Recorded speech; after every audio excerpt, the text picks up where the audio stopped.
ustedes, nuestro asesor jurídico y experto en política, el doctor Juan Manuel Sáenz, con su tema de... 7 de la mañana, 44 minutos. Doctor Juan Manuel Sáenz, muy buenos días. Bienvenido hoy jueves. Estimado Héctor, muy buenos días. Un gusto saludarlo a usted y a todos los oyentes de Halcón Radio. Bueno, señor. A ver, ¿en qué nombre nos vamos a ocupar en esta mañana? Héctor, antes de continuar con los siguientes participantes, candidatos a la presidencia de la República, quería hacer hoy una sesión relacionada con la organización del Estado, la estructura, la rama legislativa. Tenemos elecciones a Congreso de la República este domingo, 8 de marzo, y es necesario que nuestros oyentes, en aras a que Halcón Radio contribuya a esta pedagogía electoral, es necesario que hagamos un paréntesis en el análisis de los perfiles de los candidatos presidenciales y hablemos de estructura del Estado y hablemos de la rama legislativa.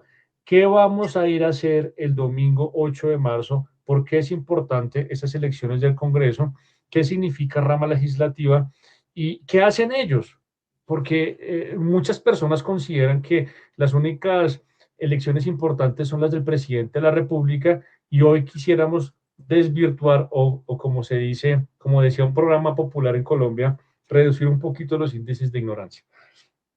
Entonces, la Constitución política, señores oyentes, en el artículo 113 nos habla de la estructura del Estado, cómo se compone o cuál es la estructura del Estado colombiano. Y nos dice que hay tres ramas del poder público: la rama ejecutiva, la rama legislativa y la rama judicial. Y cuando nos preguntan qué hace la rama legislativa, pues en palabras simples, hace las leyes. Hace las leyes que regulan el comportamiento de los colombianos y del gobierno y de la rama judicial y de las otras ramas del poder público, y que deben obedecer todos los colombianos y todas las personas que estén en el territorio colombiano. No solamente los colombianos, sino todas las personas que estén en el territorio colombiano. Y entonces la rama legislativa está compuesta por dos cámaras. La Cámara, el Congreso de la República, que compone la rama legislativa, está compuesta por dos cámaras, el Senado y la Cámara de Representantes. Entonces, vamos aterrizando los conceptos. La rama legislativa es el Congreso de la República y solamente el Congreso de la República. Y está compuesto por dos cámaras. Es un Congreso bicameral, el Senado de la República y la Cámara de Representantes. Se eligen por 4 años y comienza el periodo el 20 de julio. Quiere decir que nosotros elegimos el 8 de marzo, vamos a elegir las personas que van a componer el Congreso de la República. No son cargos hereditarios, no son que debamos reelegir. Se pueden reelegir, desde luego, los miembros del Congreso o los candidatos, pero no quiere decir que eso sea un derecho propio, como alguna vez pareciera que tuvieran algunos congresistas que duraron 20, 30 años ejerciendo esos cargos de Congreso de la República, en el Congreso de la República, cargos de senadores, de representantes a la Cámara, pero la verdad es que cada 4 años podemos reemplazarlos, señores electores. Cada 4 años debemos elegir por un nuevo Congreso. Y este 8 de marzo vamos a elegir un nuevo Congreso. Es importante que ustedes sepan qué hace el Congreso de la República, cuáles son las funciones del Congreso de la República. Y quiero que ustedes anoten este número, es el artículo 150 de la Constitución Política. Señores oyentes, cuando ustedes les pregunten qué hace el Congreso de la República, ustedes deben inmediatamente, es un número fácil de recordar, remitirse inmediatamente al artículo 150 de la Constitución Política. Y nos habla corresponde al Congreso hacer las leyes. Inmediatamente usted ya sabe qué hace el Congreso, hace las leyes. Y por medio de ellas ejerce las siguientes funciones. Ojo con esto, porque es uno de las funciones más importantes que afecta el funcionamiento del gobierno nacional y que lo vimos en los últimos 3 años. Aprobar el Plan Nacional de Desarrollo y de Inversiones Públicas que hayan de emprenderse o continuarse con la determinación de los recursos y apropiaciones que se autoricen para su ejecución y las medidas necesarias para impulsar el cumplimiento de los mismos. Ojo con eso, porque el gobierno nacional todos los años tiene que presentar un presupuesto, un plan nacional de desarrollo y un presupuesto general de la nación. Entonces, ¿qué es lo que dice el presupuesto? Pues los que somos empresarios sabemos que un presupuesto debe incluir cuáles van a ser los gastos, los costos que va a tener ese año el gobierno y cómo va a recibir ese dinero, cómo va a tener ingresos la nación para pagar esos gastos y cómo va a gastar, cuánto va a gastar en seguridad, cuánto va a gastar en educación, cuánto va a gastar en nómina, etcétera. Y va a determinar allí cómo va a recibir ingresos para pagar ese presupuesto nacional. Entonces, eso se lo aprueba el Congreso de la República, porque eso no es gratuito. En realidad que Colombia es una república democrática, presidencialista, unitaria, y hay un balance de poderes. Aquí no hay un autoritarismo del presidente de la República, que es el jefe del gobierno, y que impone lo que él considera que se debe hacer, sino que debe consultarle al Congreso de la República este tipo de decisiones.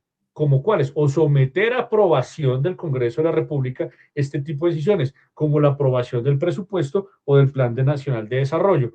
Y es ahí donde particularmente este gobierno ha tenido un número de problemas bastante grave, porque el Congreso de la República no le ha aprobado el presupuesto y ha sido desfinanciado.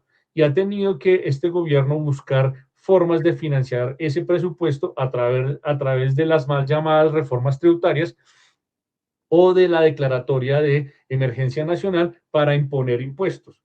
Es muy importante que ustedes sepan estas funciones del Congreso, porque para eso vamos a elegir personas nuevas este domingo que hagan y desempeñen estas funciones y deben conocer de temas económicos. Entonces usted dice, pero es que esos congresistas lo único que hacen es robar. Eso es lo que se escucha. No, pongan atención porque la ley, el artículo 150 de la Constitución Política les establece unas funciones o les prescribe unas funciones muy particulares. Ahora, hay otra función muy importante porque son aproximadamente, diga usted, unas 17, 18, 20 funciones, 21 funciones, perdón, estoy contando 25 funciones establecidas por la Constitución Política. Hay otra función muy particular que es la función que está en el numeral 12 del artículo 150 y es establecer contribuciones fiscales y excepcionalmente contribuciones parafiscales en los casos y bajo las condiciones que establezca la ley. Es decir, son los que determinan los impuestos, nada más y nada menos. Y en Colombia hay más de 40 impuestos. Pensemos solamente en unos, el impuesto al patrimonio, el de la renta, retención en la fuente, impuesto a las ventas, impuesto al consumo de las bolsas, impuesto al consumo de cannabis, impuesto a la contaminación, el ICA, el impuesto predial. Esos son impuestos, señores. El impuesto de valorización son impuestos que nosotros los ciudadanos tenemos que pagar por cada ingreso que tengamos. Hay unos impuestos que son directos y hay otros que son indirectos. Hay unos que solamente gravan directos, por ejemplo, las propiedades. Si usted tiene propiedad, pues paga impuesto predial. Si no tiene propiedad, pues no paga el impuesto predial. Pero hay unos impuestos indirectos que gravan a el consumo. Por ejemplo, el IVA. Si usted consume, paga IVA. Y eso, ricos y pobres, millonarios o indigentes, el que compre, vaya a una tienda, a un supermercado y compre jabón, compre ropa, compre cualquier bien o servicio, le va a tocar pagar IVA. Entonces, estas tarifas, estos impuestos, esto, como lo dice la Constitución, estas contribuciones fiscales, las establece el Congreso de la República. De ahí que el gobierno tenga que ir todos los años, desafortunadamente se volvió una práctica, todos los años ir al Congreso de la República a tramitar una reforma tributaria. Entonces, ¿cómo modifican, cómo arreglan ese ingreso? Pues entonces hay unos elementos, unos bienes que están exentos de ciertos impuestos o tienen unas tarifas inferiores, porque hay tarifa del IVA del 5, del 19%, del 0% o definitivamente está exento. Entonces lo que hace el gobierno es, bueno, le voy a aumentar la tarifa del 5 al 19%, como hizo el gobierno, como trató de hacer en la última reforma tributaria que se le cayó en el Congreso de la República con las cervezas y con las bebidas alcohólicas. Entonces, que eso fue un motivo de gran discusión y que inclusive lo analizamos acá en Halcón Radio. Entonces, señores, esto es muy importante, lo que nosotros nos estamos jugando como nación este 8 de marzo es trascendental para el futuro de nuestra nación. De ahí a que usted tenga la responsabilidad de educarse, buscar un candidato, porque diga usted, en Bogotá solamente hay, le voy a poner un ejemplo, 18 curules para la Cámara de Representantes. Entonces, cada partido presenta 18 candidatos para que de esos se elijan 18 personas que ocupen las 18 curules. Y pueden haber unos 200 o 300 candidatos o más solamente para la Cámara de Representantes por Bogotá. Entonces, es su deber, es su obligación ciudadana de consultar Internet, consultar las listas de los partidos que usted más le agraden filosóficamente hablando, porque usted tiene una inclinación por determinados sectores. Por ejemplo, le gusta más el orden y la disciplina y el respeto por los derechos humanos. Entonces usted escoge determinados partidos. Aquí no le voy a decir ninguno porque no nos pagan por decir ningún nombre, pero sí le estoy diciendo que se tenga la mínima diligencia de buscar a cuál candidato al Senado y a cuál candidato a la Cámara de Representantes. Familiarícese. Yo quisiera mañana, Héctor, sacar el tarjetón del Congreso de la República, lo vamos a solicitar, lo vamos a descargar de la registraduría y vamos a hacer una pedagogía de cómo votar y cómo no votar, porque hay muchos votos anulados, hay muchos votos que se pierden, que se dañan, porque no sabemos marcarlos. Y esto es un ejercicio mínimo de ciudadanía. Ese es el tema que les traía para el día de hoy, Héctor. Me gustaría saber si tienen alguna pregunta respecto de eso. Me parece muy importante lo que usted ha manifestado, porque es que muchos de los colombianos no les voy a decir ignorantes porque no le puedo decir ignorante a nadie. Lo que pasa es que pues son convencidos por algunos de los candidatos, por personas, por líderes, pero en realidad muchos no saben cuál es el papel fundamental de cada uno de los congresistas, de cada cual que estén ahí. Para mí fue muy fundamental y fue muy importante el trabajo del Congreso durante este periodo, durante este gobierno que ya está a 5 meses de ser cambiado el presidente de la República. Y lo importante es por lo que usted hablaba, por los impuestos, por las reformas, por todo lo que solicitaba el gobierno y que le salvó en muchas ocasiones, y digo yo, en más del 70%, el bolsillo de los colombianos. Fue muy fundamental y se lo van a conocer y muchos decían, no, pero es que es mucho congresista, ¿cómo no le va a aprobar al presidente? Y lo que estaba haciendo el Congreso era salvando el bolsillo de los colombianos, la reforma, la constituyente, todo lo que venía, todo lo que venía en pro. Ahora, si hablamos del salario mínimo, claro, el presidente de la República pasó por encima de una negociación y les brindó el 23%. Pero ¿qué pasó? En este momento hay muchos empresarios que quieren salir corriendo de este país, pero el trabajador no mira eso. Y entonces lo que usted les ha explicado es bien importante, doctor. Ahora, hay un tema de práctica, digamos, llamémoslo así, déjenme utilizar la expresión de práctica popular, y es que en Colombia existen los organismos de control, la Contraloría General de la República, la Procuraduría General de la Nación. Y usted se debe preguntar, ¿quién elige a esos personajes? ¿Quién elige al Contralor General de la República? Pues nada más y nada menos, el artículo 267 de la Constitución Política dice que el Contralor será elegido por el Congreso en pleno, por mayoría absoluta en el primer mes de sus sesiones para un periodo igual al del presidente. Quiere decir que este Congreso de la República que usted va a elegir, señor oyente, va a elegir al Contralor General de la República. Pero no solo eso. El artículo 281, perdón, el artículo 276 de la Constitución Política dice que el Procurador General de la Nación será elegido por el Senado para un periodo de 4 años, de una terna integrada por candidatos del Presidente de la República, la Corte Suprema de Justicia y ya elegimos al Procurador, el señor El Hach.